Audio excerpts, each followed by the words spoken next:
If the children of God would learn to give for the joy of giving, whether it be love, money, service, or whatever it may be, they would open the door to such vast opulence that it would be impossible to want for a single thing in the outer expression.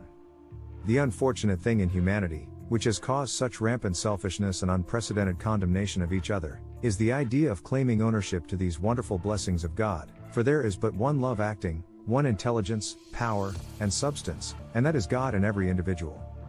The warning that should be placed before every student and individual is to guard against the desire of the outer self to claim power of its own. If in every act of the personality, God were given full credit, transformations unbelievable could not help taking place in the one, thus giving full credit and power where it belongs. There has rarely been a correct understanding of supply and demand. There is positively abundant supply omnipresent, but the demand for it must be made before the law of the universe permits it to come into the expression and use of the individual. The individual, having free will, must consciously, with full determination, make the demand, and it cannot fail to come forth into expression, no matter what it is. So long as the individual holds an unwavering, determined consciousness.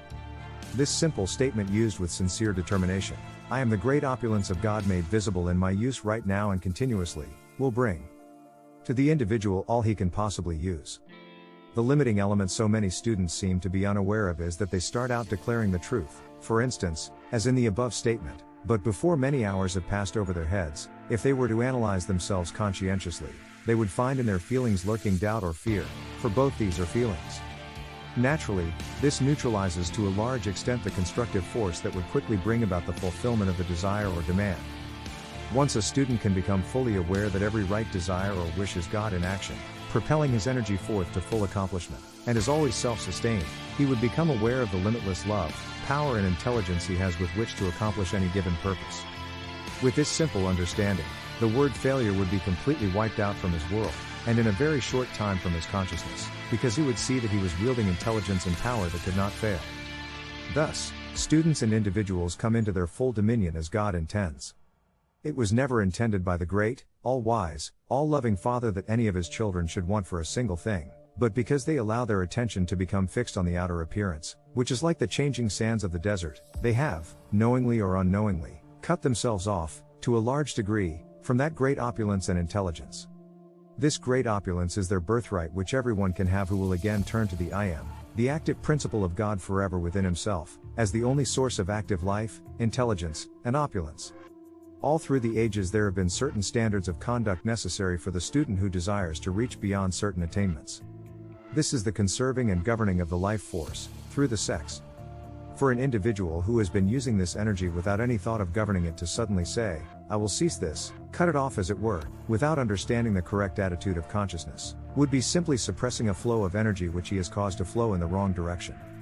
Any student who wishes to govern this will find this simple statement the most efficient, if used understanding carrot of any one particular thing that can be given. This will normally and naturally govern the flow of the life energy and bring it back into its natural channels. It is the mighty statement of Jesus, I am the resurrection and the life. This statement will not only purify the thought, but is the most powerful, lifting, adjusting force that can be used for the correction of this greatest of barriers to the full height of spiritual attainment. Anyone who begins to feel the inner impulse to correct this condition and will use this statement earnestly and continuously will raise this marvelous current of energy to the highest center in the brain, as was originally intended. He will find his mind flooded with the most marvelous ideas, with the abundant, sustaining power and ability coming into expression and used for the blessing of all mankind. I ask any student to try this and watch the results in his own mind and body. Feel deeply this statement of Jesus, I am the resurrection and the life. Repeat it 3 times, either silently or audibly, and notice the lifting of consciousness which you will experience. There may be some who will need to try this several times in order to feel the amazing uplift that others will experience at the first trial. This will show you in a small way what can be done by its continued use. There is only one means of overcoming, or rising out of anything, and that is, after you know what it is you are to rise out of, to take your outer attention completely away from it, fixing it firmly upon the above statement. Any condition in the outer experience that one wishes to overcome can readily be accomplished by the use of this statement, as well as using it to change the flow of the misdirected energy. I had one student who felt the inner impulse to redirect this mighty energy, and the use of this single statement alone enabled her with little assistance to raise her body.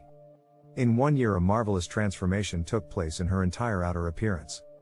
It seems incredible that in the recorded statements accredited to Jesus, which were only a part of what he really gave forth, that so few of humanity would receive the mighty import of those wonderful words of wisdom. At no time in the history of the world have so many mighty statements been given as he taught. Every one of these, when conscientiously used, holds within it the attendant radiance and accomplishment with which he attained. You not only have this power of the I am, but his individual assistance also when these statements are used. One should often contemplate the true meaning of these mighty statements of Jesus.